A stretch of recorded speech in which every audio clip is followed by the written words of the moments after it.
Investigaciones de Psicología en la PUC en el año del Bicentenario. Este evento es organizado por la Comisión de Investigación del Departamento de Psicología en el marco del Encuentro Anual de Investigación, Innovación y Creación PUC 2021.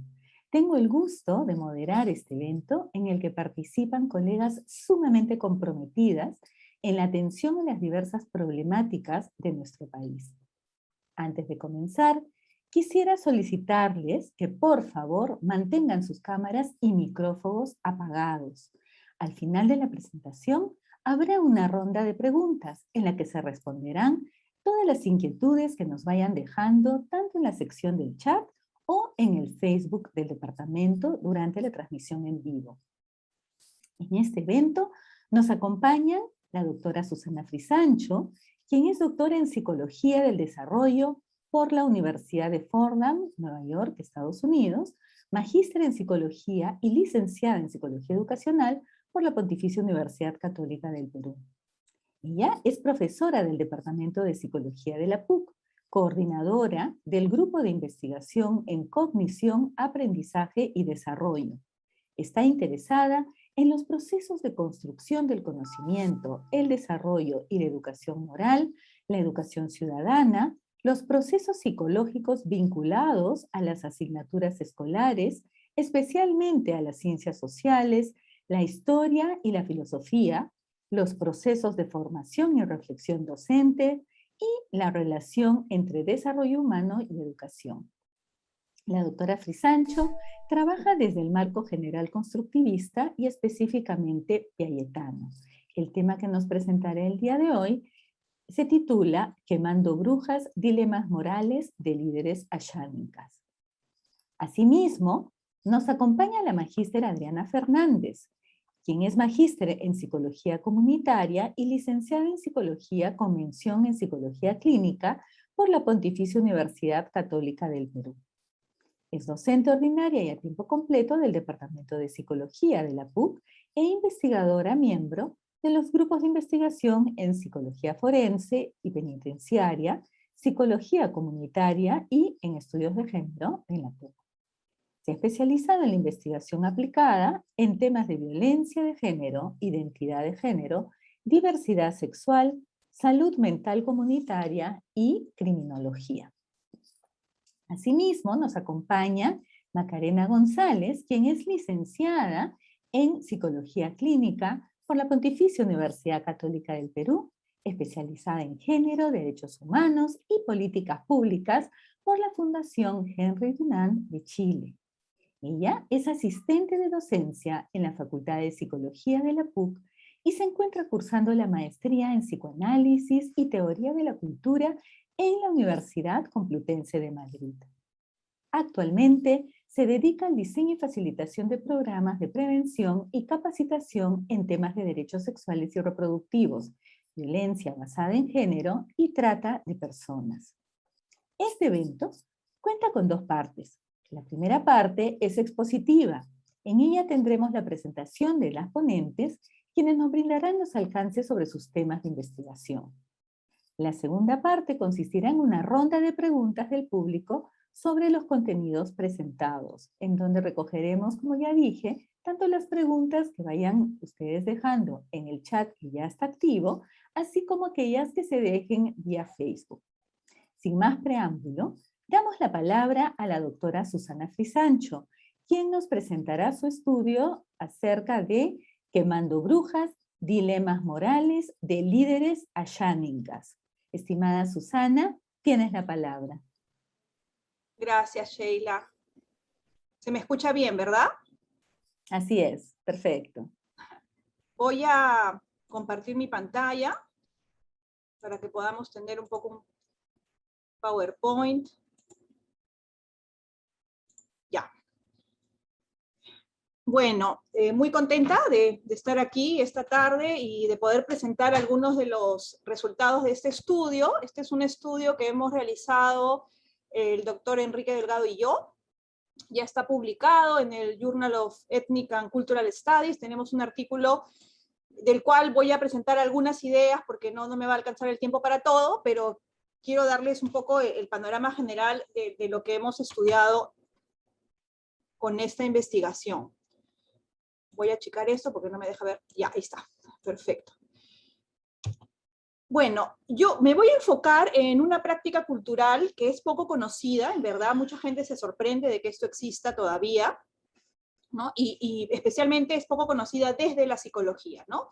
Voy a contextualizar brevemente la quema de brujas como una práctica cultural propia del pueblo Ashánica y de otros pueblos de lengua arawak, pero en este caso estudiamos esto en el pueblo Ashánica. Luego voy a presentar la experiencia de 6 líderes ashánicas, que la hemos extraído en base a entrevistas cualitativas, ¿no? Su experiencia con esta práctica, ¿no? Con las acusaciones de brujería y los castigos, llegando a veces a quemar a estas personas, y los mecanismos que, digamos, culturales que han encontrado para lidiar con esta práctica cultural. Y luego voy a discutir brevemente las implicancias de, digamos, este estudio para la educación moral y la educación moral intercultural especialmente. Muy bien. Bueno, un contexto general, ¿no?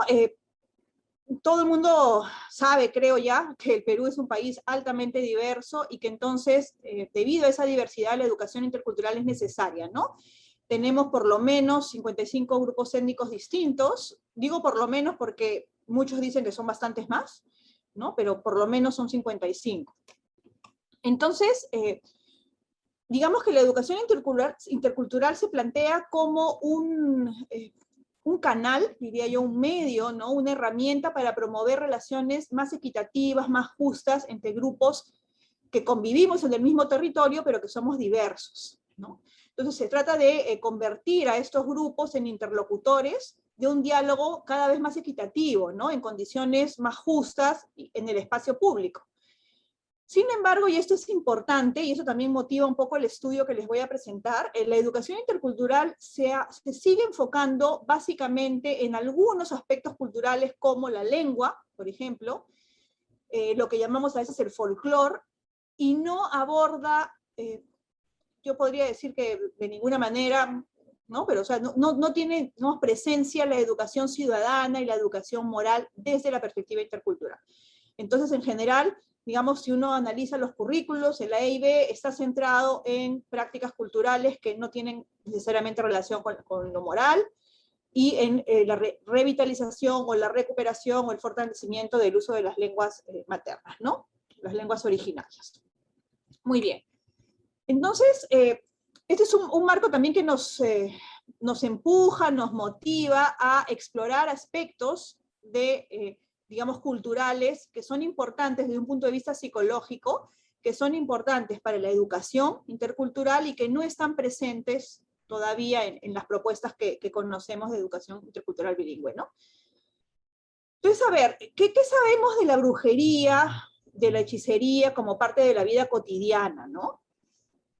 A lo largo de la historia, porque esto no es nuevo, las acusaciones de brujería han ocurrido usualmente cuando hay momentos de tensión social, de diversa naturaleza, ¿no? Por ejemplo, guerras, por ejemplo, pandemias que traen enfermedades, por ejemplo, pobreza, hambre, etc. En esos contextos es que aparecen, ¿no?, de manera más prevalente las acusaciones de brujería, ¿no?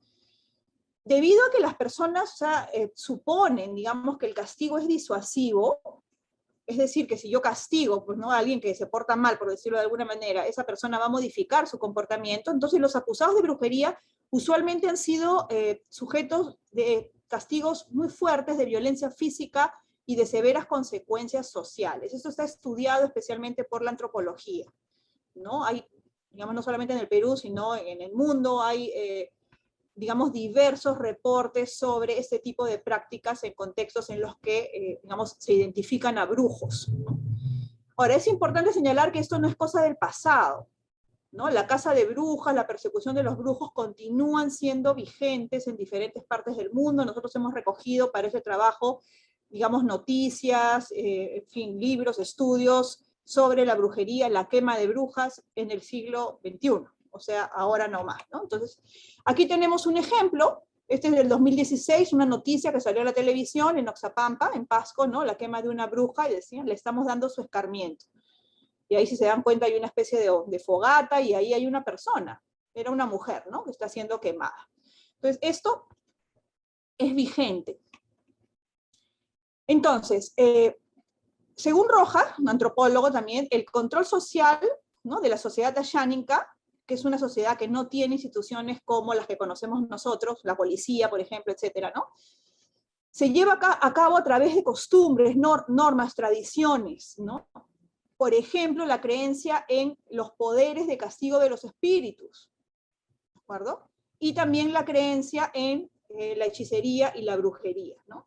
Los ashánicas diferencian al chamán, digamos, lo voy a decir muy en sencillo, ¿no? El chamán bueno, al que se conoce como Sherepiari, el que cura, del brujo, que es el Matsi o Matsinsi, ¿no? Y diferenciarlos es bien importante, porque pensemos que en el contexto de la cultura ashánica la enfermedad y la muerte suelen ser vistas más que como un hecho natural, como hechos morales, es decir, como consecuencia de un comportamiento que uno ha tenido, ¿no? Los ashánicas creen, además, que las personas son acechadas constantemente por entidades demoníacas, ¿no? Que nos hacen daño, que nos matan, etcétera, de distintas maneras, y usualmente, con mucha frecuencia, la enfermedad y la muerte son atribuidas a las acciones de un matsi, es decir, a la brujería. Fulano se enfermó, se murió porque le han hecho brujería, hay un brujo que le ha hecho daño, ¿no? También es importante señalar que las acusaciones de brujería suelen hacerse, aunque esto no es 100% ni todo el tiempo, pero suelen hacerse con las personas vulnerables, los más débiles, usualmente mujeres jóvenes, y también los huérfanos, personas que son huérfanos de padre o de madre. Muy bien, ¿cómo entra la psicología aquí? Acá tenemos que digamos, entender algunos elementos para entender un poco el estudio que hemos hecho, ¿no? La investigación psicológica ha mostrado, ¿no?, que los acuerdos culturales, es decir, las prácticas culturales, las creencias, las tradiciones, etcétera, enmarcan la experiencia moral, pero no la determinan. Es decir, que nosotros podemos, a través de nuestros procesos de razonamiento, cuestionar las prácticas sociales con las cuales hemos crecido, en las cuales nos hemos socializado, ¿verdad? En todos los contextos culturales, occidentales, no occidentales, etcétera, como a veces uno piensa, ¿no? Ellos tienen juicio crítico, juicio individual. Entonces, Ruth, por ejemplo, decía esto, ¿no? Me preocupa, decía. Hay muchos problemas en la comunidad. Alguien dice, estoy enfermo, me han maldecido, matemos al brujo. Eso es un problema para mí, decía ella. ¿Qué puedo decir? No debemos violar los derechos humanos. Pero mis hermanos ashánicas no entienden, dicen, ¿no? Hace 2 o 3 años mataron a una chica de 18 años que había sido abusada 2 veces. Primero fue violada cuando tenía 12 años. Nosotros, los ashánicas, dice, tenemos sexo a una edad muy temprana. Tal vez fue abusada por su propia historia, por su ignorancia, por su analfabetismo, pero ya en el siglo XXI esto no debe permitirse. Dice, soy una lideresa, represento a una organización indígena y no puedo permitir que esto suceda. La persona que mató a esta chica era mi pariente, dice, primer grado de consanguinidad, pero yo dije que se lo diría a la policía de todos modos. Para mí, le dije, debes ir a la cárcel porque no puedes matar a una persona. En el estudio que hemos hecho es bien interesante ver estos dilemas que varios de ellos presentan entre lo que la comunidad espera de ellos y lo que ellos sienten de manera moral y autónoma que deberían hacer, muchas veces enfrentando a su familia, ¿no? A otros líderes, ashánicas, etcétera, ¿no? Entonces, fíjense, Benigno también cuestiona la práctica, ¿no? Y nos dice esto, dice, yo pienso que eso está mal. Todo ser que respira en la tierra tiene derecho a la vida, dice, sea como sea. Debemos tener la oportunidad de aprender, todos tenemos derecho a mejorar y a cambiar, y eso no se va a conseguir matando, dice. Además, si matas a un brujo, aparece otro. No se soluciona nada. Es bien interesante ver los tipos de argumentos que da, ¿no? Uno más instrumental, que es el segundo, y otro más principista, ¿no? Sobre el tener derecho a mejorar, a desarrollar. Dice, antiguamente mis paisanos no sabían que las personas tienen derechos. En ese tiempo todo era matar y muerte para el mundo indígena. La única forma de solucionar un problema era matando. Pero eso no es correcto, dice, ¿no? Desde entonces ellos han reflexionado y esas ideas han cambiado. No se soluciona nada matando. se generan más problemas, más conflicto. La familia de la víctima va y por venganza mata a tu hijo, aunque este no sea brujo, y así. Entonces, lo que nos damos cuenta con esas dos viñetas que les he presentado es que si bien ellos creen en la brujería, creen en el brujo, saben que el brujo es malo, se toman distancia de la práctica cultural de matarlo y la cuestionan desde diferentes puntos de vista, ¿no? He traído dos viñetas por efectos de tiempo, pero tenemos muchas más. Ahora, vamos a ir viendo algunos de los elementos importantes de estos procesos de juicio moral, ¿no? La deshumanización del brujo. A ver, un supuesto informacional, que ya sabemos lo que es, que puede favorecer la violencia contra las brujas, es deshumanizarlas, ¿no? Una cosa es pensar en estas personas como un ser humano normal que hace cosas malas, y otra, totalmente diferente además, es creer que su naturaleza humana se ha transformado. ¿De acuerdo? A eso lo hemos llamado el estatus ontológico, ¿no? Entonces, el estatus ontológico que se le asigna a la bruja, o al brujo, ¿no? Puede propiciar los mecanismos de desconexión moral en la línea de Bandura, ¿no? Maltratar a las personas, por supuesto, es mucho más fácil si no se las reconoce como totalmente humanas.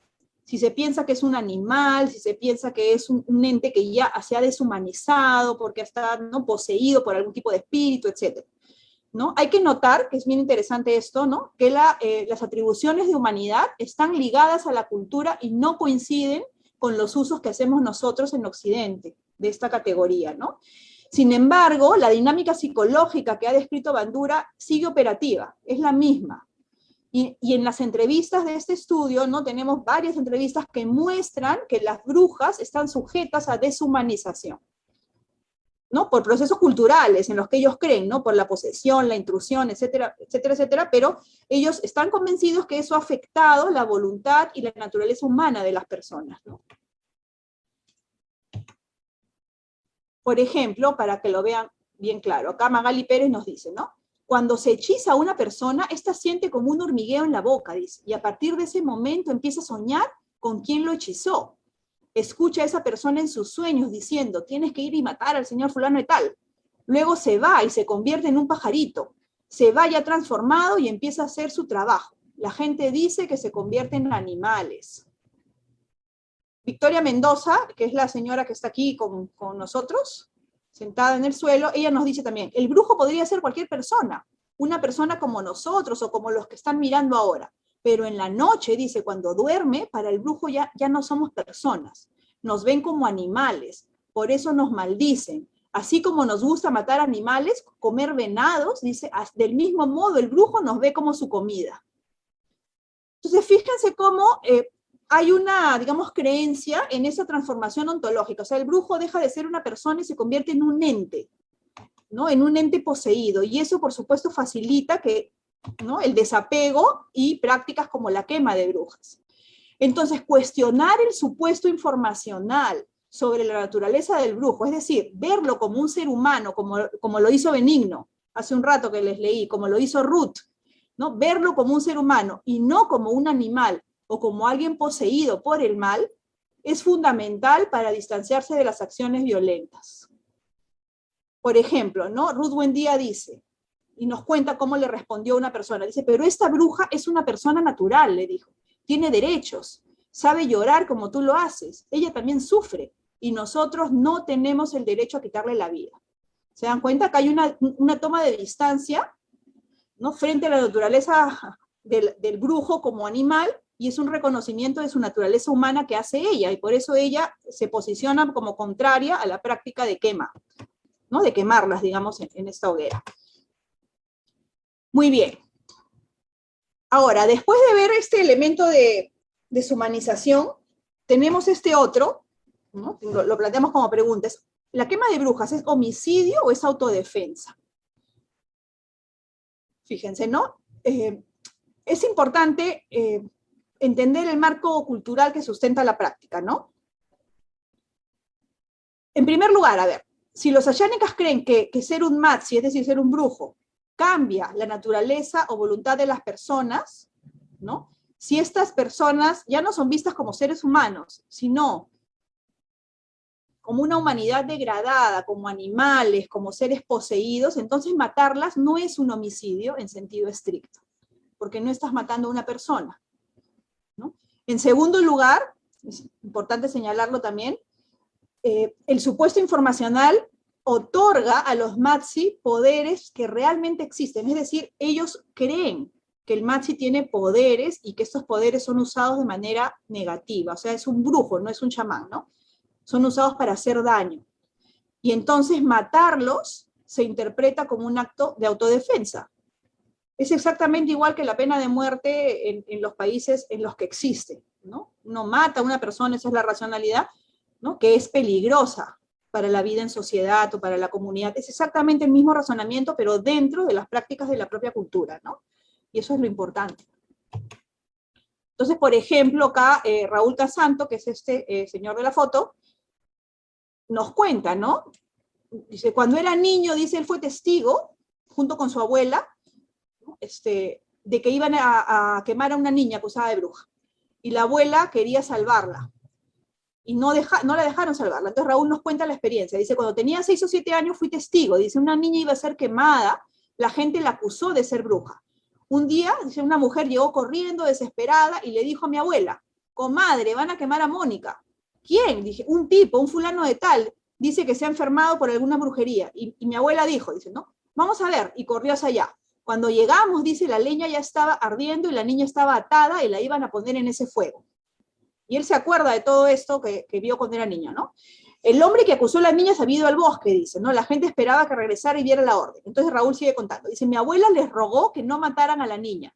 Si ha hecho algo malo, por favor, dámela y yo la criaré. Pero ellos no quisieron. Le dijeron a mi abuela, ¿no? Mira, si quieres llevarte a esa bruja, te mataremos también. Estás apoyando a gente que mata a otra gente. Mira el que está enfermo aquí, está a punto de morir y es por esto.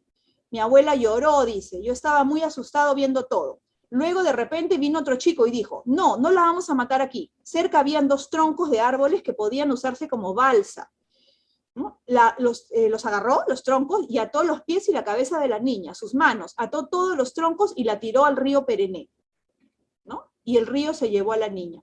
Y ese asesinato, digamos, ha sido interpretado por la comunidad como un acto de autodefensa, ¿no? Entonces, si se dan cuenta, en esta historia podemos ver las diferencias que hay dentro de la propia cultura en los juicios morales alrededor de una práctica cultural, ¿no?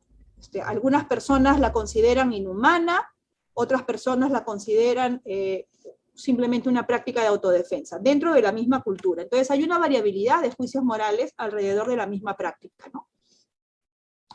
Ahora, ¿qué podemos extraer de aquí? Ya para ir cerrando un poquito la presentación. He llamado a esta parte, en búsqueda de justicia, razonamiento moral sobre las prácticas culturales. Lo primero es lo siguiente, ¿no? Razonar moralmente sobre prácticas culturales sin renunciar al vínculo con una determinada identidad cultural, es decir, en este caso, sin dejar de ser ayánicas, sin dejar de estar absolutamente identificados con su cultura. No es que ya no quieren ser ayánicas, no, se sienten ayánicas de pies a cabeza, ¿no? Pero razonan moralmente sobre las propias prácticas culturales, ¿no? A poder hacer eso, dice, requiere adoptar un concepto dinámico de cultura, ¿no? Por ejemplo, Raúl nos muestra este concepto dinámico cuando él se opone a la quema de brujas. Cuando él plantea, ¿no es cierto?, que actualmente, en lo que él llama los tiempos modernos, sus paisanos, los ayánicas, deben analizar críticamente sus tradiciones. Ruth también señala lo mismo y lo dice así, ¿no? Dice, las culturas cambian, deben cambiar, y no es que yo quiera cambiar para olvidar todo lo que tenemos, nos dice, al contrario, tenemos que valorar las cosas que son buenas y mejorarlas, renovarlas. Entonces, quienes han logrado, digamos, tener una postura crítica frente a esta práctica son personas que tienen un concepto de su propia cultura como dinámica y cambiante, no estática, ¿no? Ahora, esta forma, esto es bien interesante también, esta forma de razonamiento implica cuestionar varias cosas, no solamente la violencia que se inflige a las brujas, digamos, al quemarlas, en fin, sino también los poderes y la infalibilidad del Sherepiari. El Sherepiari es el chamán, ¿se acuerdan? El brujo bueno, por decirlo de alguna manera. Entonces Raúl Casanto dice esto, ¿no? Dice, el sabio Sherepiari es como un dios para nosotros. Él sabe cómo interactuar con la naturaleza, dice, pero hay una cosa que siempre critico, dice, este sabio, el Sherepiari, a menudo te lleva a creer que hay gente mala, como los brujos que te lastiman. ¿De acuerdo? Entonces él empieza a cuestionar, bueno, el Sherepiari nos induce a pensar que fulano es brujo, que no, y que te va a lastimar, entonces empieza a dudar. Nuevamente, ¿no? Un concepto dinámico de cultura y un cuestionamiento del Sherepiari como una persona infalible, ¿no? Entonces, tanto Ruth como Raúl piensan que el Sherepiari puede equivocarse, y es bien interesante, y que sus errores pueden derivar en situaciones de injusticia. Y para controlar esto, Raúl propone un mecanismo interesante, y dice así, ¿no? Yo creo que varios Sherepiaris deberían decidir si una persona es o no es bruja. Una sola persona no debería tener todo el poder para decidir. ¿Qué pasa si se equivoca? Dice él, ¿no? Un Sherepiari puede estar equivocado, pero si hay varios Sherepiaris, en el criterio de jueces se está planteando, ¿no? Si hay varios Sherepiaris que piensan juntos, es más difícil equivocarse. Hace 20 días, dice en Pucallpa, los fiscales llamaron a los líderes indígenas para analizar la justicia especial. Abordaron el tema de cómo las comunidades nativas hacen justicia cuando un crimen es perpetrado. Hubo un gran debate. Entonces, dice, acordamos armar un grupo de trabajo para producir un pequeño manual que regule los procedimientos que se deben seguir antes de ejecutar al brujo. Los pasos que debemos seguir, digamos. Entonces, se dan cuenta, ¿no? Dado que tienen, pues, conflictos y dilemas y que consideran que el Sherepiari se puede equivocar, que de repente están cometiendo una injusticia, quemando a una persona que puede que sea inocente, no sea bruja, etcétera, a él se le ha ocurrido este mecanismo, es decir, que haya una especie de criterio de jueces, que hayan varios, ¿de acuerdo? ¿No? Un criterio de expertos como un criterio de validación. Benigno también muestra, ¿no?, en su razonamiento una preocupación por valores universales como la justicia, que se pueden articular con elementos culturales específicos. Y fíjense lo que dice. A veces la gente quiere matar a una bruja, pero termina matando a un inocente, y eso está muy mal. Por eso, mis paisanos le dicen al que quiere matar, Pamina pero taitero ñansi, ¿no? Que quiere decir, hay que ver bien, pensar bien, analizar bien el problema antes de proceder. Matar brujas está mal porque las personas somos iguales en derechos. El yo personal es lo que es diferente, dice él. Es lo que hemos aprendido en la vida. Eso es lo diferente, pero todos somos iguales en derechos, ¿no? Estas viñetas nos ayudan a nosotros, ¿no?, a identificar cómo se puede construir un camino hacia los principios éticos universales sobre la base de la autonomía, ¿no?, diría, del razonamiento, sin dejar de estar dentro de una cultura particular. Y esto tiene importantes consecuencias para la educación moral intercultural, y ahora con eso termino, ¿no? Este estudio, del cual les he presentado, pues, unos extractos por cuestiones de tiempo, nos permite formular 3 conclusiones, ¿no? La primera dice lo siguiente, ¿no? Razonar moralmente no requiere abandonar los supuestos informacionales de la propia cultura, ¿de acuerdo? Eso es clarísimo y eso hay que entenderlo. No es que hay culturas que no razonan moralmente o que tienen prácticas salvajes y otras que no. Falso. Los 6 entrevistados, ¿no?, creen firmemente en la existencia de las brujas y la brujería. Eso es un supuesto informacional cultural. Aunque en diversos grados, por supuesto, todos razonan moralmente, ¿no?, sobre los mecanismos que utilizan sus comunidades, sus grupos culturales para controlar a las brujas. ¿De acuerdo? Y en ese sentido, este es un estudio que de alguna manera suma o abona, ¿no?, a la literatura que explora esta dialéctica entre lo universal y lo particular, ¿no? Una segunda conclusión es la siguiente, ¿no? Nuestra investigación visibiliza las dimensiones de justicia universal de las culturas no occidentales. Es decir, podemos ver con claridad que los pueblos amazónicos, especialmente el pueblo Asháninga en este caso, están profundamente preocupados por la justicia, ¿no? Y además analizan de manera crítica, de manera ética, sus propias prácticas culturales. No son personas que están ahí como robots siguiendo lo que la tradición dice sin analizarla y sin pensarla. Todo lo contrario, ¿no? Su razonamiento moral, ¿no?, se manifiesta en diversos grados y en diversos niveles, ¿no? Por ejemplo, en una preocupación por la humanidad de las brujas, el estatus de lo humano, es un animal, es una persona, etcétera. Hemos visto cómo, digamos, razonan y tienen puntos de vista diversos sobre esto, en una preocupación por la proporcionalidad de los castigos, ¿no? Y el derecho del acusado a mejorar y cambiar. También hemos visto viñetas sobre esto.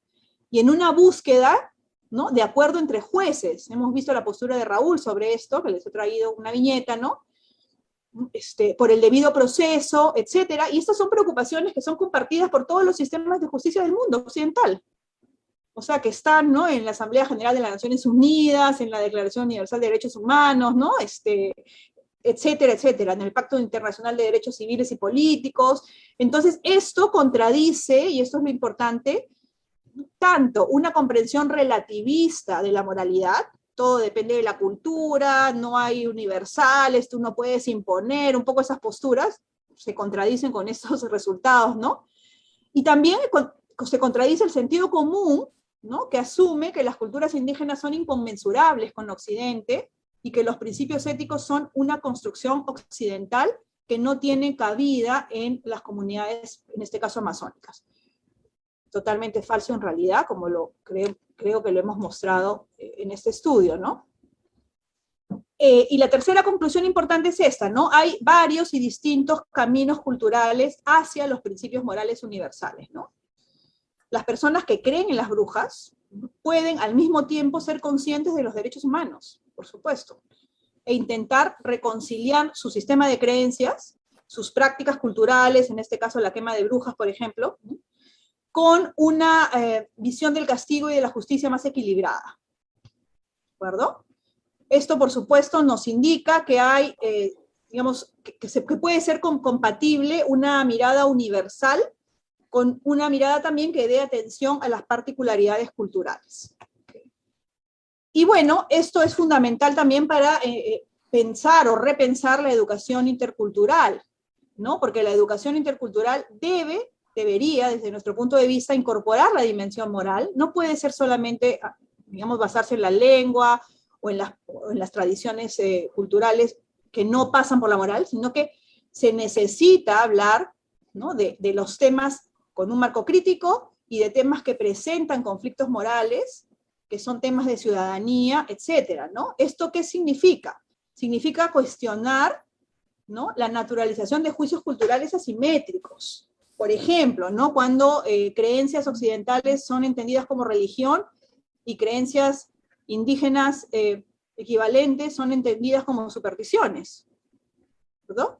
Y además, digamos, hay que tener una mirada crítica de la educación intercultural porque, como se ha planteado ya en diversos, digamos, trabajos académicos, muchas veces, a pesar de las buenas intenciones de los educadores interculturales, en la práctica, precisamente por la ausencia de, digamos, de temas que tengan que ver con ese tipo de procesos, ¿no?, con cuestiones éticas, morales, etcétera, en la práctica la educación intercultural muchas veces tiende a apoyar las hegemonías, los privilegios y las jerarquías sociales existentes, aun cuando su objetivo sea más bien romperlas, ¿no?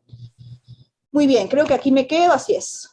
Muchas gracias, dejo de compartir. Muchísimas gracias, Susana, por tu muy interesante presentación.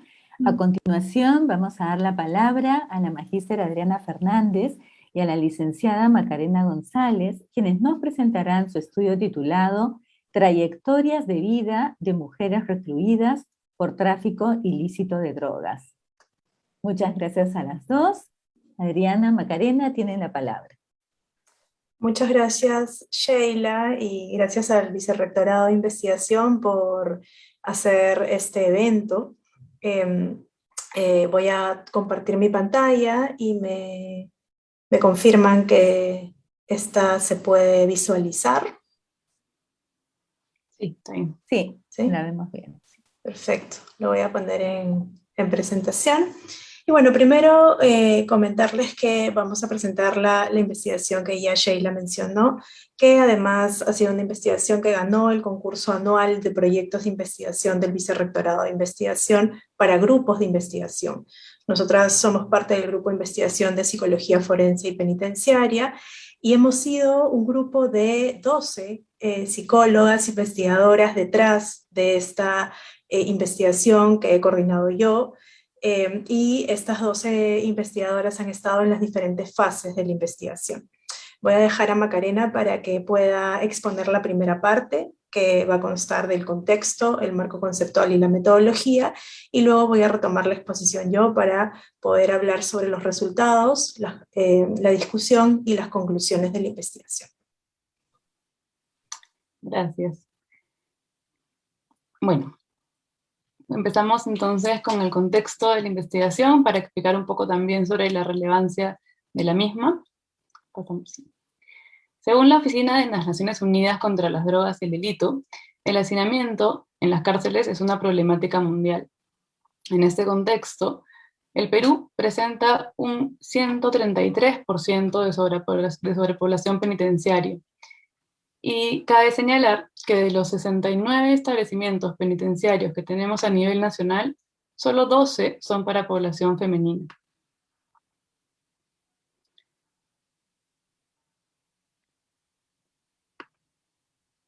Listo. De acuerdo con los datos del Instituto Nacional Penitenciario, al 2021 en el Perú hay 4.366 mujeres recluidas, de las cuales el 51,4% lo están por delitos vinculados al tráfico ilícito de drogas, en adelante TIT. Este tipo de delitos se tipifica como tráfico ilícito de drogas, como promoción y favorecimiento del tráfico ilícito de drogas, o tráfico ilícito de drogas en formas agravadas.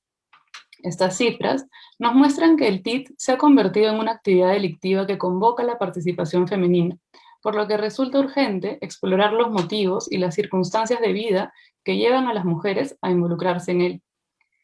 Los roles que se asignan a las mujeres dentro del tráfico ilícito de drogas responden generalmente a mandatos tradicionales del sistema patriarcal, marcados por la dominación masculina y la subordinación de las mujeres, donde la división sexual del trabajo se replica y las limita a tareas secundarias, como recolectoras, microcomercializadoras, mulas o burriers, encargadas del transporte de droga a nivel nacional, internacional e incluso dentro de los establecimientos penitenciarios. Esto las ubica en los eslabones más débiles de la cadena delictiva, siendo más vulnerables así también al encarcelamiento. Ahora vamos a presentarles algunas nociones importantes dentro de nuestro marco conceptual. Partimos nosotras de la teoría de trayectorias de vida, que es una teoría además muy cercana también a la investigación feminista, ya que, según Bassi, en la vida cotidiana de las personas se reflejan las circunstancias macrosociales.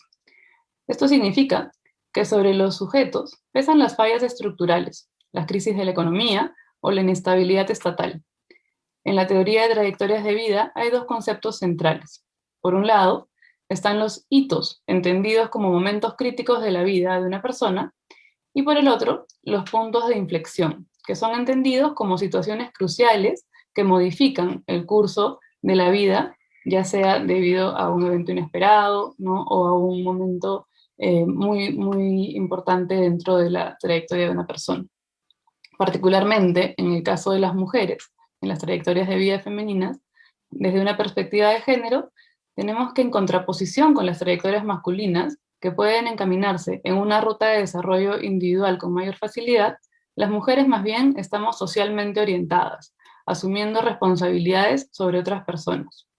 Esto implica que los tiempos de cuidado de otras personas son más extensos incluso que los tiempos que podemos dedicar a nuestros proyectos personales. En esa línea, las trayectorias de vida son cíclicas y dependen de otras personas, convirtiéndose estas en determinantes para sus decisiones, incluso para su decisión de ingresar a la actividad delictiva. En el caso de las mujeres recluidas, sus trayectorias de vida presentan puntos de inflexión vinculados a la violencia, que además las alejan de los ideales de la feminidad. El abuso infantil, haber sido víctimas de violencia sexual o haber crecido en un entorno criminal conllevan el peso del estigma social, a pesar incluso de haber sido ellas víctimas en estos escenarios. Adicionalmente, hitos como la deserción escolar o los embarazos no deseados y prematuros marcan también sus trayectorias. Todos estos puntos de inflexión que mencionamos la sitúan en una feminidad abyecta, indeseable y socialmente sancionada, ahondando las brechas de la exclusión y la discriminación. Así, La mujer que delinque comete una falta doble, pues por un lado atenta contra el sistema legal y por el otro contra los roles propios de la feminidad hegemónica. Además de todo ello, el encarcelamiento provoca el abandono de sus responsabilidades familiares y sus labores domésticas, profundizando más aún el estigma y la exclusión. Pasamos a Adri. Gracias. Dalí presenta un modelo de trayectorias hacia la criminalidad desde una perspectiva feminista en 1994 que Jeffries recogerá más adelante proponiendo 6 trayectorias que llevan a las mujeres a la prisión. La primera es la trayectoria económicamente motivada. Luego propone la trayectoria de violencia doméstica. Por otro lado, propone también la trayectoria de la mujer dañada que daña. En este caso, cabe recalcar que son personas que experimentan situaciones de negligencia o abuso psicológico, físico o sexual desde la infancia, lo cual está, digamos, a la base de su involucramiento con la actividad criminal. La cuarta trayectoria que presenta Jeffries es la trayectoria de la mujer que se desvía de la norma, que son personas que usualmente inician su actividad delictiva en la adolescencia o la juventud, escapando a las estructuras sociales tradicionales y viven de manera incompatible con las normas sociales de su contexto. La quinta trayectoria que presentan se nombra culpabilidad negada y falta de acceso a la justicia, y suelen ser personas que han sido engañadas para admitir la culpa de un delito que no cometieron. Finalmente, presenta la trayectoria del momento que cambia la vida, que es cuando el delito responde a un hecho considerado gatillador de una reacción violenta y descontrolada que puede llevar al crimen. En relación a las trayectorias específicas hacia el tráfico ilícito de drogas, hemos encontrado estudios en Costa Rica, Ecuador y Tailandia que nos muestran que las mujeres recluidas por este delito suelen pertenecer a niveles socioeconómicos empobrecidos. Además, tienen historias familiares cargadas de conflicto y violencia y relaciones de pareja donde prima el abandono y el abuso, así como también historias de maternidad adolescente y deserción escolar. Desde la criminología crítica y la criminología feminista, se tiene una comprensión del delito como un fenómeno social y comunitario, compatible además con las labores domésticas y de cuidado de las que se encargan principalmente las mujeres. En relación a toda esta información, planteamos entonces el objetivo del estudio, que fue analizar las trayectorias de vida de mujeres recluidas por tráfico ilícito de drogas en relación con el involucramiento al delito, a través de una aproximación feminista y un análisis narrativo. Les vamos a presentar ahora también la metodología que seguimos para el estudio. Se optó por un diseño narrativo, que ha sido un método cercano a la investigación feminista, pues permite observar un recorrido personal desde diversos enfoques y comprender cómo las personas experimentan y dan sentido a su mundo. Tuvimos 57 participantes que fueron mujeres recluidas por tráfico ilícito de drogas de 6 establecimientos penitenciarios del Perú, que podemos ver en la tabla, ¿no? Están el penal de Ayacucho, de Iquitos, de Tacna. En Lima tuvimos 3, que fueron el anexo de Mujeres Chorrillos, Virgen de Fátima y Mujeres Chorrillos, también conocido como Santa Mónica.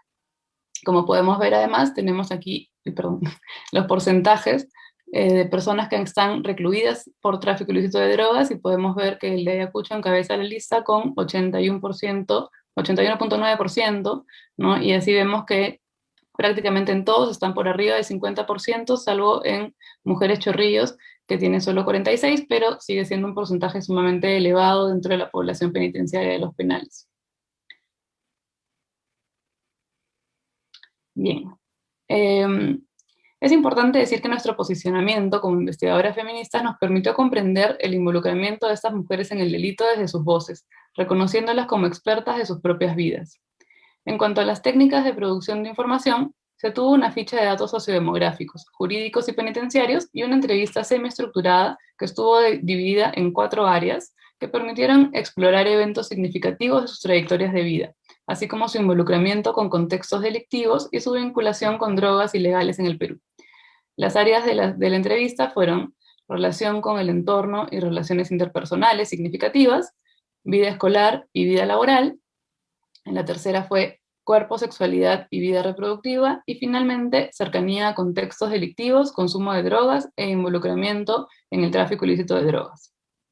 Cabe mencionar que el estudio se realizó en el marco de un convenio entre el Instituto Nacional Penitenciario, INPE, y la Pontificia Universidad Católica del Perú. Se solicitaron los permisos correspondientes y se cumplió con todos los protocolos de seguridad para el ingreso a los 6 penales. Las investigadoras expusieron el estudio para invitar a las mujeres a participar de manera voluntaria. Se les aclaró que su participación en el estudio no afectaría su situación jurídica, asegurando el anonimato y la confidencialidad de la información brindada.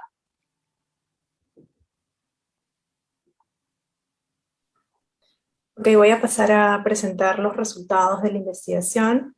En cuanto a los resultados, primero nos vamos a referir al perfil de las participantes de este estudio, de estas 57 mujeres que están en un rango de edad de 24 a 65 años, con una edad promedio de 41 años. El 70.2% de ellas tiene una educación básica regular incompleta, la cual implica que tiene una primaria o secundaria incompleta. El 93% son madres y el número promedio de hijos es de 3 hijos. En cuanto a los datos jurídicos y penitenciarios, el 89.5% están sentenciadas, que es un porcentaje más alto del promedio de sentencias que recibe cualquier otro delito en nuestro país, y el tiempo promedio de reclusión es de 4 años y 1 mes, ¿no? De hecho, es importante decir que el 78.9% tiene un primer ingreso al penal, lo que implica que ninguna de ellas reportó haber estado en un centro juvenil de diagnóstico y rehabilitación durante la adolescencia, y entonces que el involucramiento en el TIT se da en la adultez, ¿no? Pero lo que sí se ve es que el 61.4% de ellas tiene un entorno cercano delictivo en donde algún familiar, pareja, expareja o persona cercana ha estado o está recluida en un penal. En relación a la violencia, el abuso y la negligencia han sido experiencias comunes en la mayoría de las participantes. En esta línea, el 83.9% de las participantes es víctima de violencia familiar y de pareja, el 39.2% ha sido víctima de violencia sexual, siendo los agresores más frecuentes familiares, como tíos, primos, padrastros, parejas. Además, el 87.5% de ellas han experimentado inestabilidad en su entorno familiar vinculada a situaciones de abandono y ausencia de figuras parentales principales. Por otro lado, el 78.5% también ha experimentado inestabilidad dentro de sus relaciones de pareja, sobre todo vinculadas a infidelidades y abandonos, dejándolas como, digamos, madres solas encargadas de la responsabilidad de sus hijos. Además, el 66% de ellas ha trabajado desde niña o desde adolescente en trabajos precarios y mal remunerados, vinculados primordialmente con el comercio ambulante o como vendedoras en pequeños negocios. Y por otro lado, digamos, el 42.8% tuvo su primer embarazo en la adolescencia. De hecho, tras analizar las 57 entrevistas, se pudieron identificar 5 trayectorias que presentan historias comunes y caminos similares al delito. Estas son la trayectoria de involucramiento por necesidad económica, en donde ubicamos a 18 mujeres, la trayectoria de involucramiento por engaño, donde hay 16 mujeres, la trayectoria de involucramiento porque el TIT se valida de trabajo con 12 mujeres, la trayectoria de involucramiento vinculada a su relación de pareja con 6 mujeres, y la trayectoria de involucramiento por eventos inesperados y dolorosos, donde hay 3 mujeres. En esa línea es importante decir que 2 de las participantes no pudieron ser ubicadas en ninguna de estas trayectorias debido a que el involucramiento en el delito fue un involucramiento indirecto, ¿no? Y en esa línea las dejamos dentro de un rubro que denominamos como otras experiencias. Respecto a la trayectoria de involucramiento por necesidad económica, encontramos que en esa trayectoria se ubican 18 mujeres que narran historias de vida caracterizadas por carencias múltiples y que se vinculan al TIT en un contexto de precariedad y necesidad económica. Así, desde la infancia se identifican necesidades básicas no satisfechas, en términos de alimentación, vivienda y educación. Sumado a ello, el abandono, la negligencia y la carencia afectiva son características de la vida de estas mujeres. Otro elemento que se identificó es la alta movilidad o elevada movilidad de estas mujeres, quienes realizan mudanzas de sus casas, barrios o ciudades con relativa frecuencia por, digamos, una necesidad de separarse de los padres o parejas por situaciones de violencia o por la búsqueda de ofertas laborales. No obstante, digamos, estos trabajos no permiten solventar sus gastos y los de sus hijos o hijas, por lo que el TIT se presenta como una oportunidad de mejorar su situación económica, como se puede leer en la siguiente viñeta. Mi hijo nace con displasia de cadera, nos dice Verónica, de 28 años, y usaba férula entonces tenía que dedicarme a él, a las terapias, a todo, y dejé el trabajo. Entonces mi amiga, nos conocemos desde chiquitas, del barrio también, teníamos una buena amistad, pero yo nunca me imaginé que ella estaba en esto. Y un día yo le dije, empréstame 100 soles porque voy a comprar una férula para mi hijo. Entonces ella me dice, hay una chamba para que hagas. ¿Qué hay? Hay una chamba para que hagas, para que envíes. ¿Y cuánto me iban a pagar? 500. Como yo siempre he traído y nunca me ha pasado nada en esa vez, en ese tiempo. Verónica, 28 años. Luego tenemos la trayectoria de involucramiento por engaño, en donde encontramos las trayectorias de 16 mujeres, quienes fueron acusadas por el delito del TIT, debido a que habían sido engañadas por terceras personas. Entre las participantes encontramos primero un grupo de 2 mujeres que se dedican a trabajar como paqueteras, es decir, ingresando de manera legal paquetes o productos o dinero a penales, ¿no? Y en este grupo el engaño se produce cuando terceras personas les piden que lleven paquetes que ellas desconocen su contenido, ¿no? Luego tenemos el grupo de 13 mujeres que fueron engañadas por amistades, familiares, parejas o exparejas, quienes les piden que registren un paquete a su nombre o les ofrecen llevarlas de viaje, ¿no? Y otra cosa que se ve en esta trayectoria es que una vez que ellas se enteran de que tienen que llevar droga o se enteran de la presencia de la droga y se retractan, no quieren, les da miedo, son amenazadas para, digamos, que asuman la culpa, ¿no? Como menciona la viñeta. Nilda, de 46 años, nos dice, refiriéndose a su pareja, me dijo, tal día viajamos. Le digo, ¿cómo que tal día viajamos si yo no tengo pasaje? No, no te preocupes. Le digo que ya pues, me despido de mis hijos, todo, me voy. Me fui con una maletita deportiva, porque nunca he salido de viaje. Cuando ya estamos en el hospedaje, él me dice, ¿sabes qué? Me dice para llevar la droga. Le dije que no, pero te van a pagar bien. Yo no quiero, no lo voy a hacer, no lo voy a tomar. Me dijo que iban a venir sus amigas para que puedan hablar conmigo y vinieron. Me dijeron, mira, que esto es así, así, así. Es que no quiero. Tenían un celular y me dicen, mira, tenían las fotos de mis padres y me dijeron ahí que iban a hacer daño a mis hijos. En la trayectoria de involucramiento, porque el TIT se valida como trabajo, encontramos a 12 mujeres, todas madres, quienes encuentran en el delito una opción laboral que les reporta mayores beneficios económicos que otras actividades a las que podrían tener acceso. En este caso hay 6 mujeres que se involucran por una necesidad económica urgente inicialmente y luego permanecen en el delito al notar que su capacidad de ganancia y ahorro con esta actividad era grande. Y por otro lado tenemos a otras 6 mujeres que se involucran en el TIT porque forma parte de su entorno cercano y se les reconoce como una oportunidad de mejora, ¿no?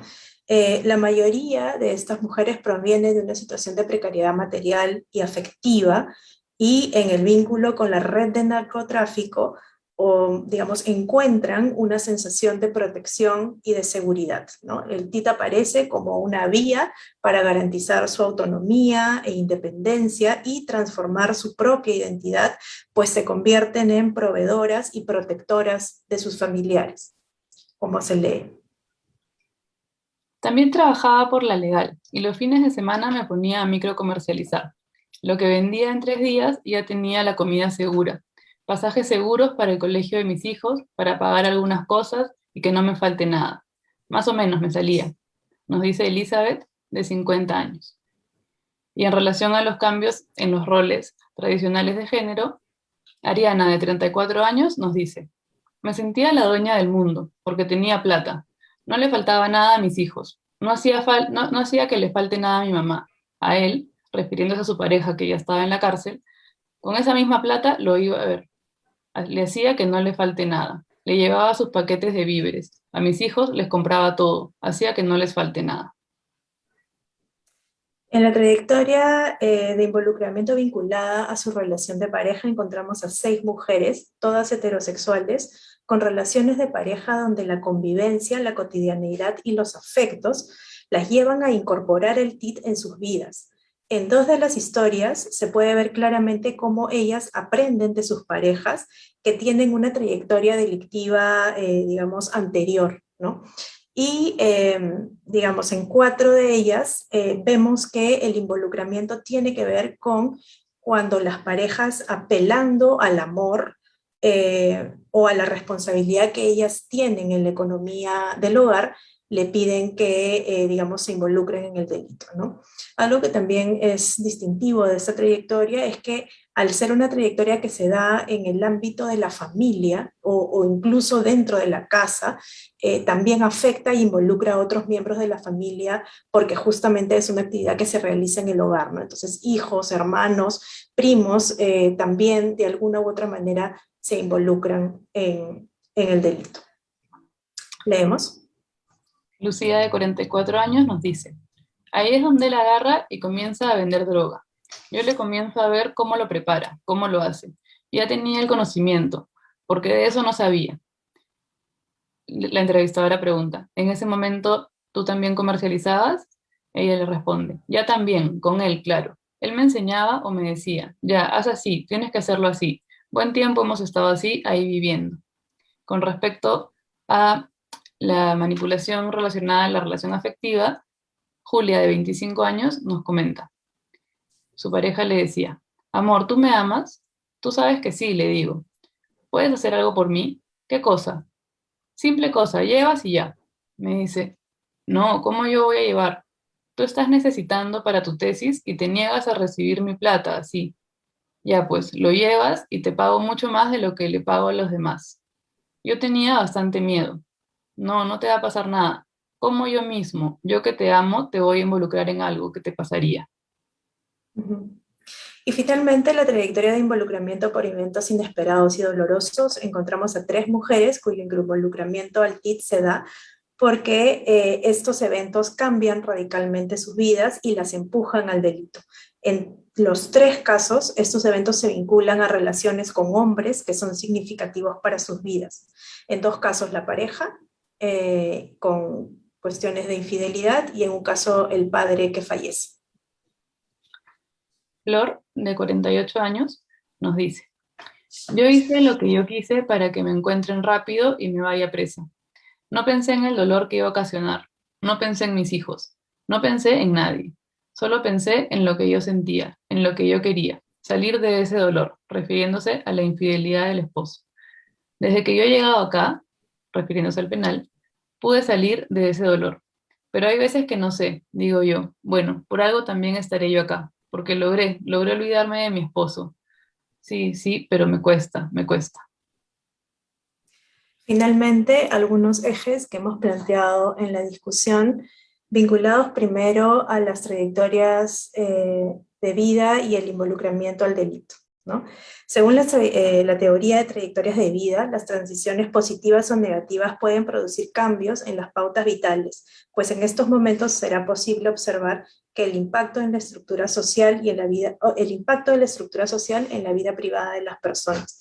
Se puede decir que lo que involucra al TIT a las participantes son generalmente transiciones vividas como negativas que las ubican en una situación de vulnerabilidad material, sin muchas oportunidades de desarrollo, como en el caso de las trayectorias de involucramiento por necesidad económica o porque el TIT se valida como trabajo, y o en una vulnerabilidad afectiva, como en las trayectorias de involucramiento por engaño, por la pareja o por eventos inesperados y dolorosos. Es importante recalcar que ambas situaciones de vulnerabilidad no son excluyentes en las trayectorias de estas mujeres, ni implican forzadamente un involucramiento obligado desde una posición pasiva o de víctimas, sino más bien en muchos casos se da un involucramiento consciente que les permite cierta integración social, así como la satisfacción de sus necesidades concretas o subjetivas y las de sus dependencias, dependientes. En esa línea hay una tensión entre la victimización estructural a estas mujeres y la agencia personal que también vemos en ellas, excepto a la trayectoria de involucramiento por engaño. Respecto a los factores que vemos para el involucramiento, encontramos que las experiencias de violencia en la infancia, la necesidad económica como motivación, el engaño, la pareja, así como estos eventos inesperados y dolorosos, son los factores que en las diferentes historias de vida de las participantes facilitan su involucramiento. Los 4 primeros se repiten en otras investigaciones, y el último factor de eventos inesperados y dolorosos, en la literatura se asocia a la posibilidad de cometer cualquier delito, pero en el caso de nuestras participantes, el TIT estaba presente dentro de sus entornos cercanos o el consumo de drogas. Finalmente, estos factores influyen y sesgan sus posibilidades de acción para sobrevivir y responder a las demandas de su entorno, sobre todo de las personas que dependen de ellas en la línea de sus maternidades y en la línea de la feminidad hegemónica, y las acercan a situaciones marginales donde la criminalidad es una de sus escasas opciones disponibles. Encontramos también 2 ejes principales que se visibilizan en las de manera diferente en las 5 trayectorias planteadas y que no son excluyentes. Estos son el contexto de violencia estructural vinculado a la precariedad económica y a la escasa oportunidad de desarrollo, y por otro lado la construcción de una feminidad, subjetividad femenina tradicional que se expresa en el ser de otros, el ser para otros y en la independencia afectiva que esto genera. Hemos elaborado un esquema que grafica un poco lo que hemos encontrado, en donde esta precariedad económica se suma, digamos, a esta construcción de esta subjetividad femenina tradicional, haciendo que en la vida de estas mujeres se acumule una serie de experiencias de exclusión y violencia en la vida cotidiana, generadas por una opresión social, cultural y económica que las afecta de forma particular por ser mujeres. Y en esa línea el TIT se encuentra en sus vidas como una oportunidad de integración social, de progreso y de realización personal, pero desde la ilegalidad. Podemos ver también que estos ejes se vinculan con las trayectorias en mayor o menor medida, ¿no? Es así que respecto al primer eje de violencia estructural vinculada a la precariedad económica, vemos que las trayectorias de necesidad económica y de trabajo es en la que se encuentra mayor presencia de este eje, siendo esto lo que las involucra al TIT de manera directa, ¿no? Para poder afrontar situaciones urgentes, personales o familiares, o como una forma de progreso para sí mismas, y para evitar que sus dependientes también, digamos, pasen por las mismas carencias que ellas han pasado. En cuanto a las trayectorias de engaño y las trayectorias de eventos dolorosos e inesperados, si bien, digamos, aparece la precariedad económica como un eje en la construcción de su trayectoria, es la subjetividad femenina tradicional la que, digamos, prima en su involucramiento, ¿no? Esto porque el involucramiento en el TIT se comprende, según Giacomello, dentro de los mecanismos de persuasión que se derivan de las relaciones de género, donde prevalece una forma de dominación simbólica de los hombres sobre las mujeres y una dependencia afectiva derivada de los roles tradicionales de género, ¿no? Finalmente, en la trayectoria de engaño, vemos que es una trayectoria bastante particular, pues no hay un involucramiento voluntario al delito. Sin embargo, se pueden visibilizar los dos ejes de análisis, dado que por un lado las mujeres se encuentran en una situación de precariedad económica y carencia en sus necesidades básicas, pero por otro lado son engañadas y manipuladas por las personas que consideran cercanas, quienes utilizan su maternidad y sus roles de cuidado para convencerlas o amenazarlas, siendo esto, digamos, lo más decisivo en su involucramiento, ¿no? En realidad, y con esto ya vamos terminando, a partir de todo lo mencionado podemos concluir que la mujer recluida por tráfico ilícito de drogas en el Perú es una mujer cuya vida o cuya historia de vida está marcada por la precariedad material y afectiva, atravesadas por múltiples situaciones de violencia. Son mujeres con escasas o nulas oportunidades de desarrollo que las llevan a la deserción escolar, al trabajo infantil y adolescente en condiciones precarias, y que muchos enfrentan la maternidad siendo muy jóvenes, sin apoyo económico o afectivo de los padres de sus hijos, ¿no? En entornos tan precarios y violentos, el TIT se presenta como una oportunidad para afrontar estas necesidades y responsabilidades como mujeres cuidadoras. Finalmente, la precariedad económica y las escasas oportunidades de desarrollo, junto con la construcción de una feminidad tradicional, son los ejes que se encuentran en la trayectoria de vida de estas mujeres en mayor o menor medida, formando una matriz de opresión que las hace apostar por el TIT como una oportunidad para progresar y cumplir los mandatos que la sociedad les impone por ser mujeres. El análisis de estas trayectorias sugiere que las mujeres no tienen una trayectoria criminal y que más bien son los roles de género tradicionales vinculados sobre todo a la maternidad y a sus roles de cuidado, a la violencia basada en género y a la precariedad económica, los factores estructurales que las ubican dentro de una situación de exclusión y opresión social, favoreciendo el involucramiento en el TIT. Finalmente, si se quiere reducir la tasa de este delito, es necesario trabajar en la mejora de las condiciones de educación y trabajo de las mujeres, así como promover la construcción de feminidades con autonomía física, sexual y reproductiva, así como independencia económica. Muchas gracias. Muchas gracias, Adriana y Macarena, por su excelente presentación. Vamos a pasar ahora sí a dar respuesta a las preguntas del público, y mientras van llegando vía Facebook o vía este mismo chat, yo tengo un par de preguntas que me gustaría compartir con ustedes. Me ha dejado pensando mucho en realidad ambas presentaciones. No son los temas que, como ustedes saben, yo investigo directamente, pero me llevan a reflexionar en términos de la mirada psicológica que podemos hacer como psicólogas y como sociedad, ¿verdad? La primera pregunta, un poco en el orden de presentación, va para Susana.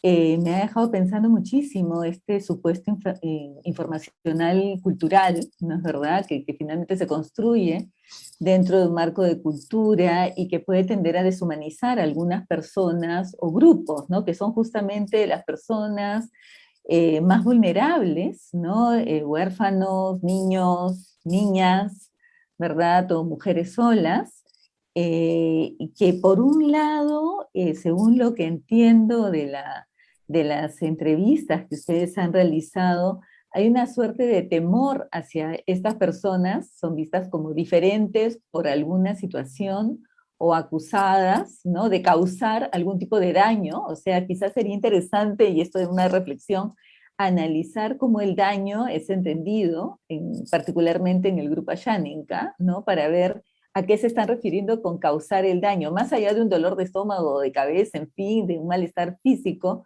que se entiende como hacer el daño, ¿no? Que también es un concepto que se maneja mucho en estos grupos. ¿Cómo esto puede llevar, pues, a unas conductas violentas que son vistas como conductas protectoras para la comunidad y que terminan en muertes espantosas, ¿verdad? O sea, lo que han relatado, en verdad, a nosotros, criados desde una mirada más occidental, se te paran todos los pelos de punta, ¿no? O sea, que una niña la amarren en unos palos y la tiren al río, que quemen a una persona viva, y que estas personas acusadas de brujas, bueno, brujas, que fueron los dos casos, que señalaste, también corresponden, pues, a grupos altamente vulnerables, ¿no? Yo más que una pregunta, es una reflexión, o sea, Claro. ¿qué es lo que ustedes han pensado? ¿Qué se puede hacer como psicólogos? ¿Qué podemos hacer como sociedad en este sentido? Y te la dejo un poquito para que vayas elaborando mientras doy la segunda pregunta Ya. para Adriana y Macarena, que han tocado un tema que obviamente, o sea, lo tenemos mucho más, si quieren, presente desde nuestra cotidianidad limeña, ¿verdad? Porque es un tema que encabeza, creo que diariamente titulares, además, en términos de los medios, tanto impresos como sobre todo digitales, y creo que han hecho una excelente descripción de las causas en términos de la vulnerabilidad del entorno, la violencia estructural, las precariedades, que un poco conocemos, ¿no? Forman parte de la cotidianidad de las mujeres que son encarceladas por delitos TIC.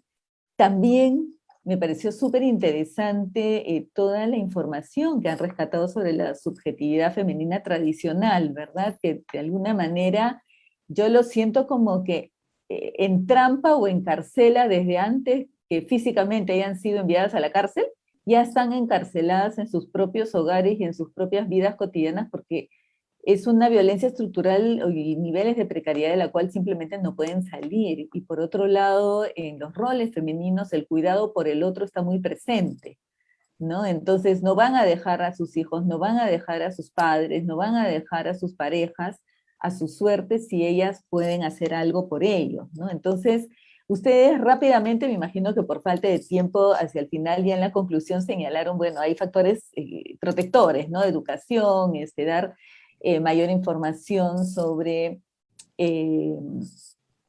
digamos, vinculadas al manejo de género, cómo se autoperciben ellas mismas, cuál es su rol en la sociedad. Pero yo me pregunto también en la misma línea, mi pregunta para Susana, ¿qué podemos hacer nosotros desde la psicología, desde nuestro rol, tratando de dar respuesta a las problemáticas sociales? Sabemos que hay un marco de género, digamos, desde el cual hay que trabajarlo, pero sí me gustaría darles un espacio para que ustedes pudieran explayarse un poquito más en términos de qué cosas deberíamos poder trabajar como sociedad a nivel de repente de alguna presencia en educación, alguna presencia en los espacios públicos de salud, como prevención de estas situaciones. Sabemos como psicólogos que es muy difícil salirse de una situación que es como un loop, ¿no? Un entrampamiento en el cual si estás viviendo, naces, te crías, digamos, todo tu desarrollo ocurre en un entorno de muy altos niveles de vulnerabilidad por violencia, por precariedad y por tu misma condición de mujer, para muchas puede ser impensable salirse de ese entorno porque ese entorno a la vez les brinda seguridad hasta cierto punto. Es una suerte de seguridad donde además se sienten protegidos.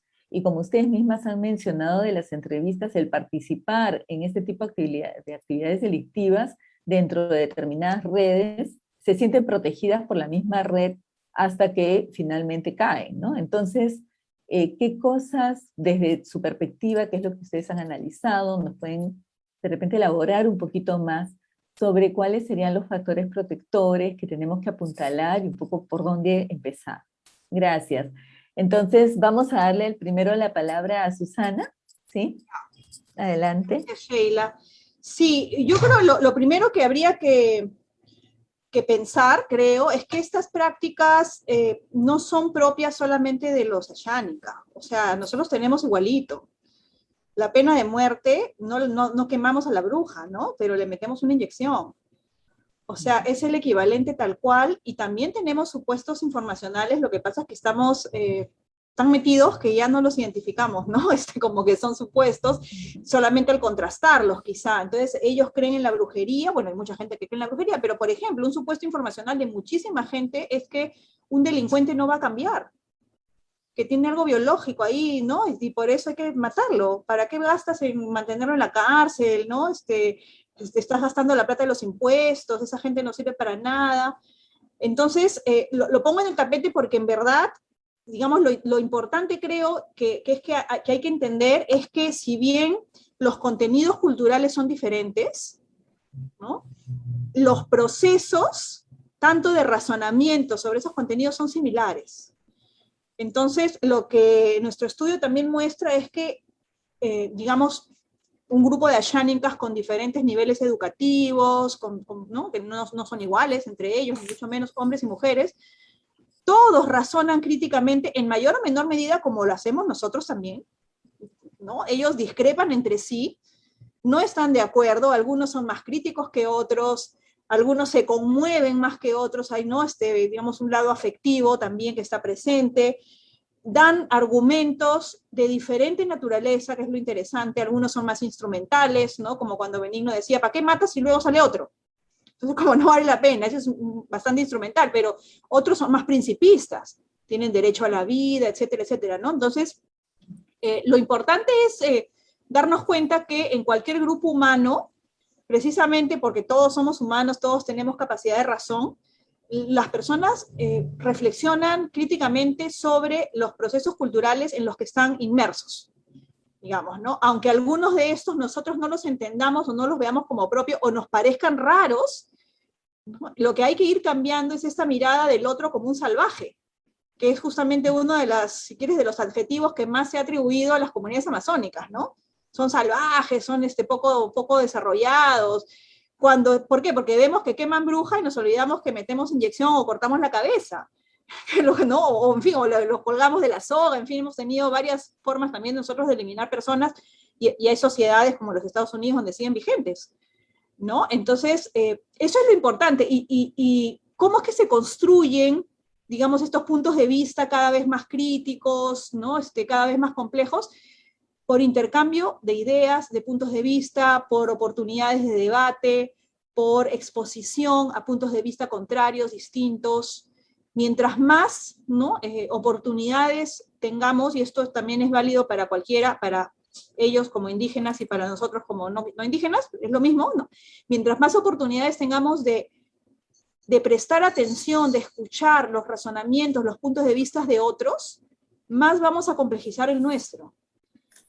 Más lo vamos a fortalecer, más lo vamos a sofisticar, vamos a ser más conscientes también de nuestras grietas, de nuestras fallas en el razonamiento, de nuestros puntos fuertes, vamos a poder argumentarle al otro con el que yo no estoy de acuerdo de manera más sólida. Pero si yo no tengo este ejercicio, entonces, claro, me quedo mirando mi ombligo, digamos, me quedo con mi creencia y tengo una mirada de mi propia cultura muy rígida, y eso es lo que le pasa a algunos indígenas sobre sus prácticas y también a nosotros sobre las nuestras. Eso es lo importante, ¿no? Por supuesto que hay algunos indígenas que no quieren que nada cambie, y Ruth lo decía, ¿no? Creo que no he presentado esa viñeta, pero me acusaban de que ya no soy ashánica, ya me he occidentalizado, ¿qué es eso de los derechos humanos, no? Eso ya es de los mestizos, ya, entonces, pero ella está convencida, ¿por qué? Porque ha construido, si quieres, una estructura de pensamiento que le permite ahora manejarse en esas categorías, y eso no atraviesa su identidad para nada. Ella es una líder reconocidísima, ¿no? De los ashánicas, ha ganado un premio internacional. Entonces, ella no es que se siente menos ashánica, al contrario, pero tiene, digamos, otras herramientas en términos de su capacidad de raciocinio. Entonces, por ahí va, ¿no? Y yo creo que con esto cierro para darle paso a Adriana y a Macarena, que cuando pensamos en educación intercultural, estos, digamos, procesos de debate, ¿no? Y estos temas tienen que estar presentes en la currícula. Si no, nos quedamos con el folclore. Bailamos bonito, comemos choclo, no sé, ¿no? Juane, y ahí se acabó. Y no entramos a las cuestiones más de estructura, ¿no? Que nos permiten además empezar a mirar al otro con otros ojos. Eso te podría decir, Sheila. Muchas gracias, Susana. Damos pase a los comentarios o reflexiones de Adriana y Macarena. Sí, gracias Sheila por la pregunta y la reflexión. De hecho, esto que mencionas de la subjetividad femenina tradicional como una cárcel previa a la cárcel, es una reflexión que nosotras también hemos tenido, y justamente en esa línea, desde la psicología, yo creo que hay dos tareas urgentes, ¿no?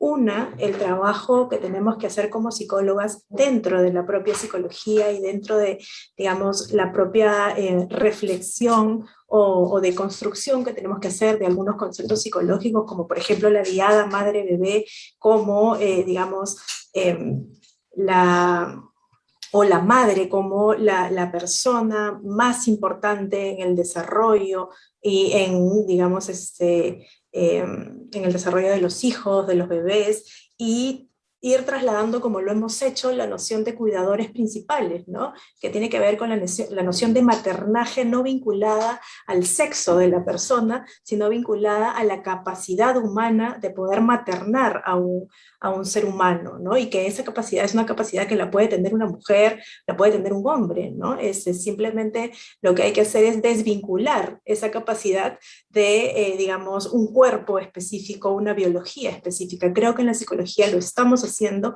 pero todavía necesitamos, digamos, seguir trabajando en esa línea, ¿no? Porque, digamos, desde las disciplinas también abonamos, ¿no? a esa cárcel o a esa prisión que las mujeres podemos sentir cuando, digamos, nos enfrentamos a los retos que la sociedad también nos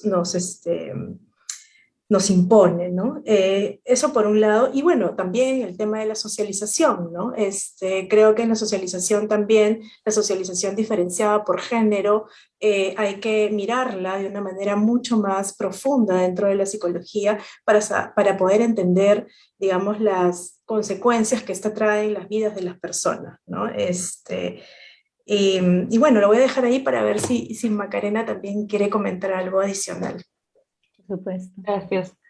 Gracias, Sheila, también por la pregunta. De hecho, cuando la decías, yo pensaba mucho en este libro de Marcela Lagarde que se llama efectivamente así, ¿no? Cautiverios de las mujeres, y justamente da cuenta de cómo la construcción tradicional del género, ¿no? Y las diferentes roles y tareas que se nos asignan en función de nuestros cuerpos como cuerpo reproductor, ¿no?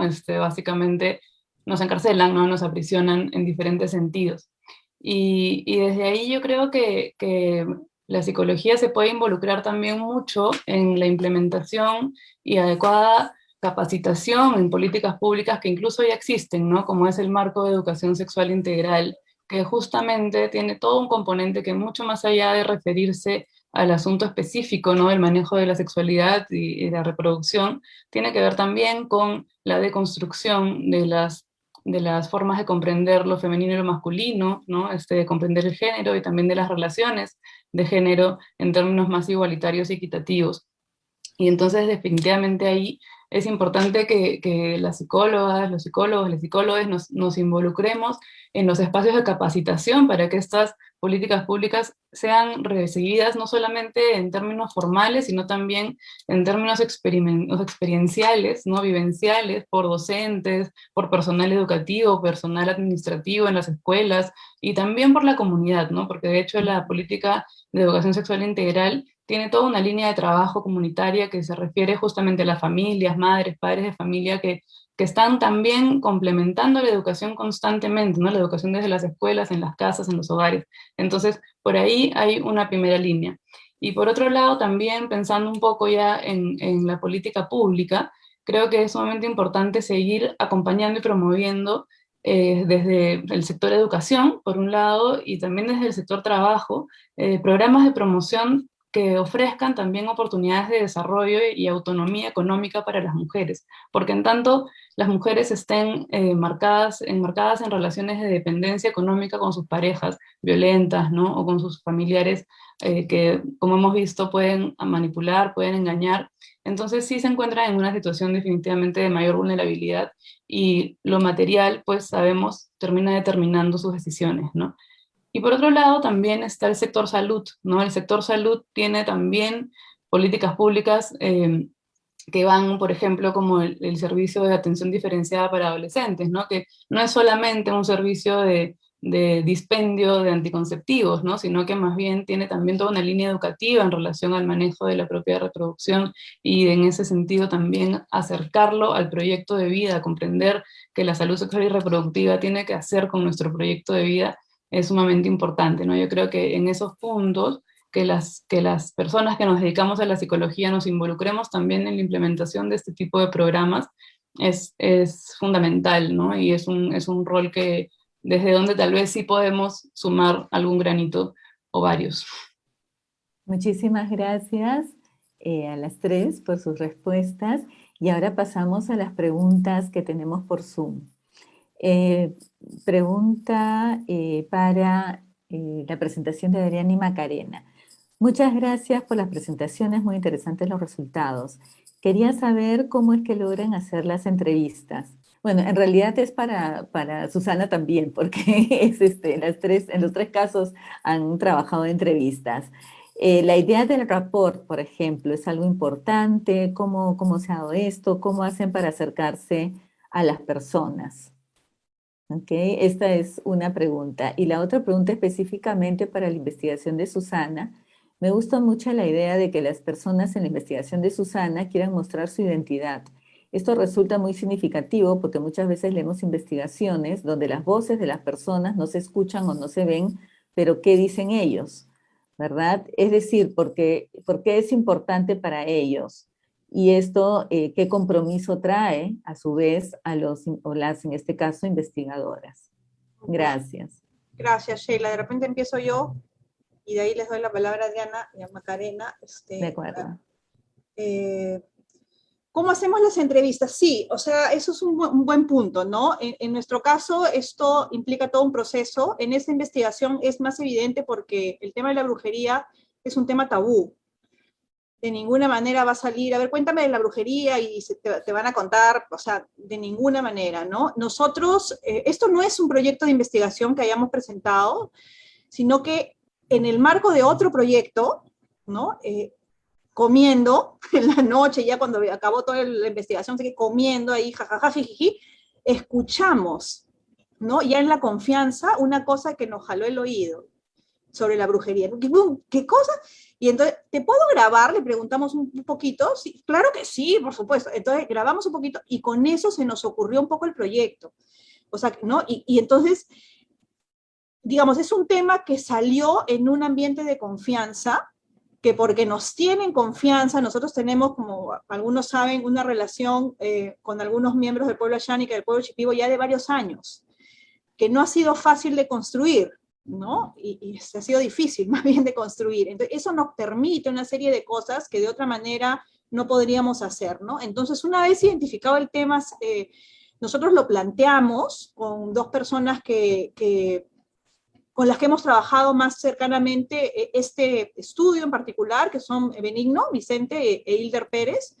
A los dos se los planteamos y los dos nos sirvieron un poco de interlocutores, sobre todo en el caso de la señora Victoria, que es monolingüe ayánica. Ella no habla castellano. Entonces es la única que, la señora que vieron en la foto en el suelo, ¿no? Que es una señora mayor, no sabe su edad, ¿no? Ha estudiado primaria nomás, o sea, es casi analfabeta, digamos, y le calculábamos 85 años, pero ella no sabía. Y bueno, con ella fue la única con la que entrevistamos en Ayánica, digamos, con traductor, los demás en castellano, pero digamos, efectivamente hay un proceso en el cual hay un vínculo afectivo, ¿no? Dentro de ese vínculo, ellos se sienten en confianza de hablar de un tema que es absolutamente tabú, ¿no? Hemos tenido, por ejemplo, les cuento entre paréntesis, otro estudio en un libro que ya está publicado, en el que al final, cuando nosotros dimos el libro a la persona, que es una historia de vida de un maestro, ¿no? Nos hizo sacar un capítulo entero, porque hablaba de la brujería, o sea, se arrepintió. Y nosotros se lo tuvimos que aceptar, porque ese era el acuerdo, y eso es, un poco con eso también respondo a la segunda pregunta, ¿no? O sea, para nosotros trabajar con ellos implica una serie de compromisos, ¿no? En ese caso concreto, por ejemplo, nosotros dimos este material para que la persona de alguna manera verificara si estaba de acuerdo con lo que había dicho, si lo habíamos interpretado bien, y todo lo que nos contó sobre la brujería, al final nos pidió sacarlo.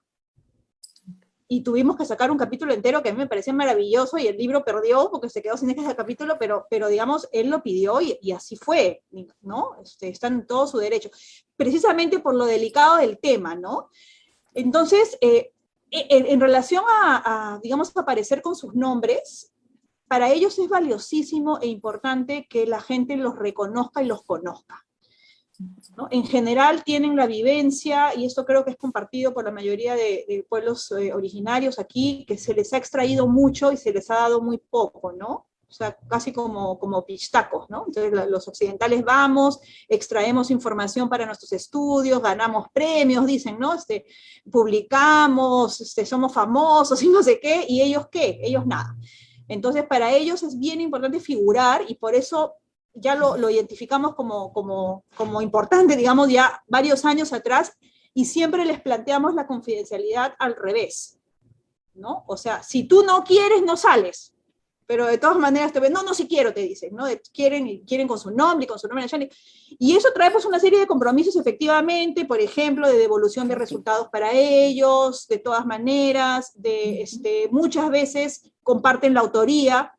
O sea, obviamente no se las regalamos, pero cuando se lo reconocemos cuando han trabajado, ¿no? Y comparten la autoría a veces del artículo, del libro, de lo que fuera, etcétera, ¿no? Entonces, por ahí, algunas ideas sueltas que se me ocurren de esas dos preguntas importantes. Gracias, Susana. Damos pase a Adriana y a Macarena, sí. Gracias, Sheila. Sí, un poco en la línea de lo que plantea Susana, ¿no? Yo creo que, digamos, siempre las investigaciones y las entrevistas están enmarcadas en una relación de confianza, y en este caso, desde el Grupo de Investigación de Psicología Forense y Penitenciaria, tenemos un convenio con el INPE de más de una década que nos permite hacer las investigaciones, acercarnos a la realidad de la población penitenciaria en nuestro país desde diferentes aristas, no solamente desde la investigación, sino también desde la intervención y de, digamos, apoyos mutuos que hacemos en este vínculo formal del convenio interinstitucional, ¿no? Entonces, en esa línea hay también un vínculo de confianza con la institución, digamos que nos ayuda y nos apoya en la realización de esas investigaciones, nos da los permisos para entrar a los penales, tenemos un proceso de familiarización anterior en donde vamos, digamos, contamos la investigación, recogemos preguntas, dudas, comentarios de las internas, luego, digamos, también, obviamente la participación es absolutamente voluntaria, pero es importante también saber que la población penitenciaria, en general, no siempre, pero en general está ávida de hablar con otras personas, ¿no? O sea, el encierro, la cárcel, es una situación, digamos, bastante dura, ¿no? Y el encontrarse con personas que se acercan a su realidad, que están interesadas en conversar con ellas, es un factor que siempre,